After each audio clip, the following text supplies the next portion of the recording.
Why, hello, folks. Old Buster coming to you again. This is the second of the ones I was telling y'all about a while ago. This is called Swimmin'. Well, Howard come up to Buster and hollered to him to let's go swimming. Well, Buster was up in his old case tractor out by the barn and told Howard he surely couldn't miss out on that, as hot as it was.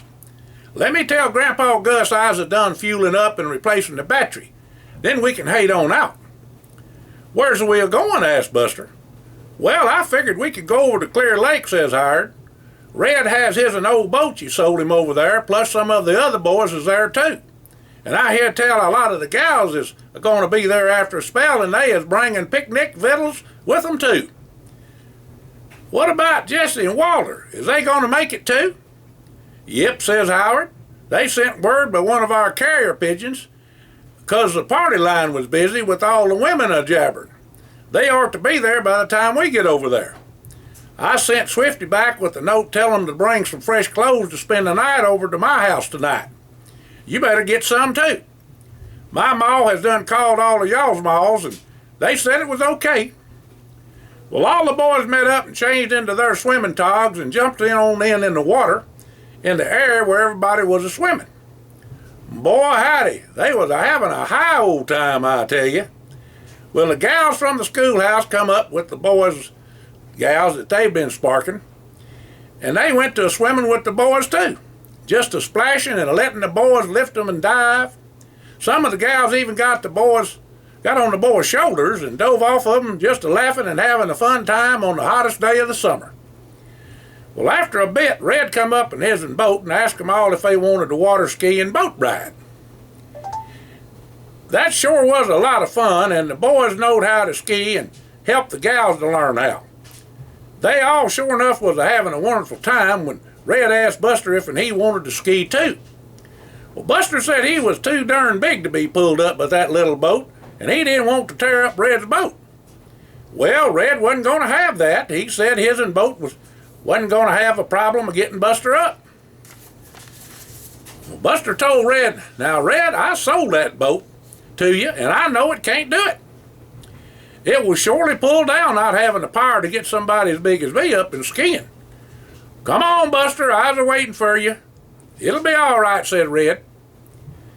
Well, all the rest of the boys and the gals told Buster to give it a try. Then they went to a cheering for Buster to try it. Now, Buster could water ski with the best of them, on 2 skis or 1. Slalom, they called it. Well, Buster spent most of last summer trying to barefoot water ski like he seen them do on the TV. Some boys over by Old River had a right powerful boat and helped Buster to learn how. They said it would take a motor like they had to do it. Well, like was said, Buster really tried that barefoot water skiing, but it was a little much for him. He decided one Sunday afternoon if he didn't get the hang of it, then he'd quit. But Jack, the boat driver, told Buster to just relax and listen to him, as he would give him some pointers on how to do it. "Okay," said Buster, "let's give her a whirl." Now, about the 6th or 7th time, Buster wasn't quite sure. He was plumb give out and about to quit. He done had so many bio-enemas he felt like river water was coming out of his ears.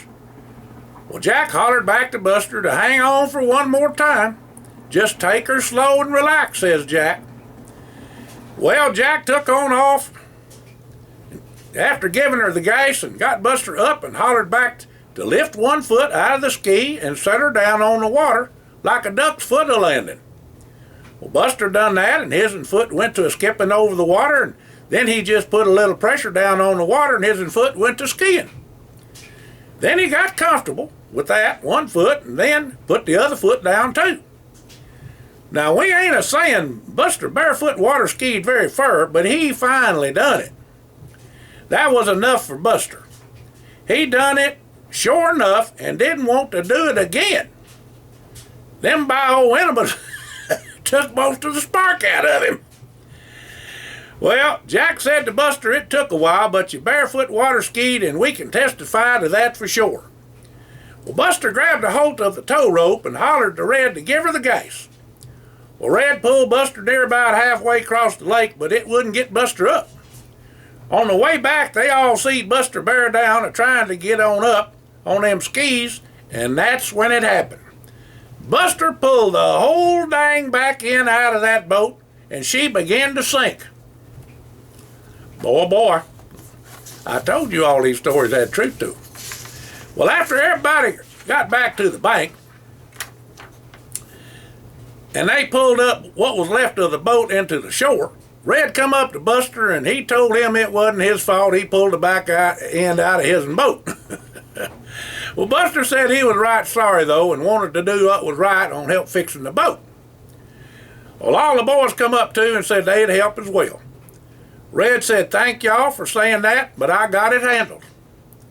I wanted to do boat and motor anyhow." But Red said, "I ain't never seen nothing like it. When the transom," that's the back end of the boat now, where the motor sits, "come loose, I'd have swore it was the hand of God that done it. I knowed I'd be in church on Sunday for sure," quipped Red. "See all y'all on Sunday," says Red. Well, Hired said that church ain't seen Red in there since he married up. It's liable to have the roof fall in. Guess Preacher Smith will have Red a-praying for sure real soon. Well, going into late fall after harvest, Buster and the boys went over to Gillette to the coon supper.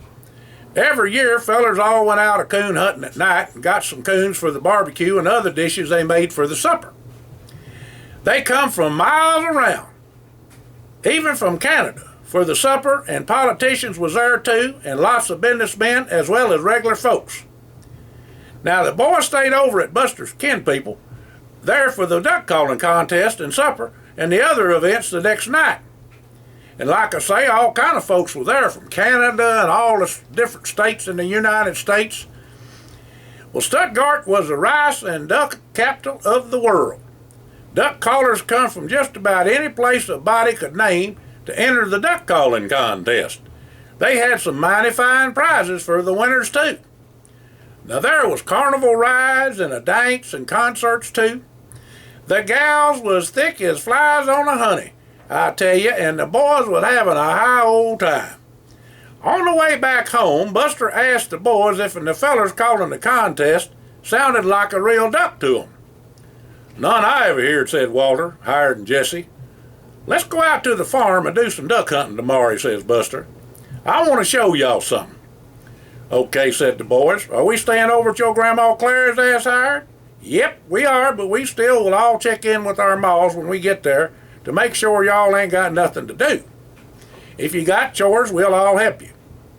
Well, being Sunday and all, you know we all got to be back for church or we get iron haid skunt. "We will," said Buster. "Ain't no problem." Well, the boys was up before daylight, and in the duck blind Buster and his and Grandpa Gus built. "Look here," said Buster, "ducks are coming in." Now, Buster had his an Olds collar, and that's OLTS, it's a black thing, good collar, but he didn't use it. He called them ducks in with his mouth. "Dangdest thing I ever seed," says Walter. "Me too," says Hired, "and me too," says Jesse. "Like I told you boys, that duck calling contest ain't a worth a hoot, calling in real ducks." Then Buster went to calling on his and Olds collar, a hailing call and a feed call. Them ducks fell in and lit right there in front of the blind. The boys all got their limit and headed on back to the house to get ready for church. Now on the way, Hired told Buster he ought to enter the duck calling contest as good as he could call ducks. "No way," says Buster. "Those folks judging don't know one thing about calling real ducks. Like I say, they couldn't call in a duck for love nor money. Just a lot of racket as I see it. But I showed y'all how to call ducks, didn't I?" "Sure enough," says Jesse. "The proof is in the pudding. Well, I guess I should say, in the ducks we gonna be eating." "Grandma's cooking," said Buster. "Let's head to the house." Now y'all have a blessed day. This is old Buster signing out for you. And I'll be reading another story here in just a bit. This week, things kind of worked out pretty good. Old jaw's hurting a little bit, but it's going to be all right, feeling better. But I guess Jesse Darrell been my muse, as they call it. he's got me to writing stories this week, and didn't know I had it left in me, because the last time I talked to you folks, I told you I didn't know if I'd be writing any more stories. But I just write them as they come. And as I told y'all, I'm not any kind of professional whatsoever. What you see is what you get. And I just read them. If I make a mistake, I tell you. But I speak Southernese. I'm Arkansasese, however you want to call it. That's where I'm from. That's where I growed up. And I appreciate y'all listening, and I hope you get a chuckle out of some of it. But now I don't want you to forget one thing about these stories. Some of these stories are almost all true. Some of them about half true, and some of them just a little bit true, but they all have some truth to it. So I'd appreciate y'all remembering that when I read them to you or you read them. And you're welcome to get in touch with me, and I can send you all of the stories. I can send you the written original stories, and be glad to do it if you'll just write me at busterandtheboys@yahoo.com. I appreciate y'all staying in here with me, and don't want to get tongue-tied here now, do it, and listening to the stories.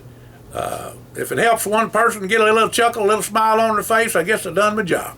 Thank y'all again, and have a blessed day.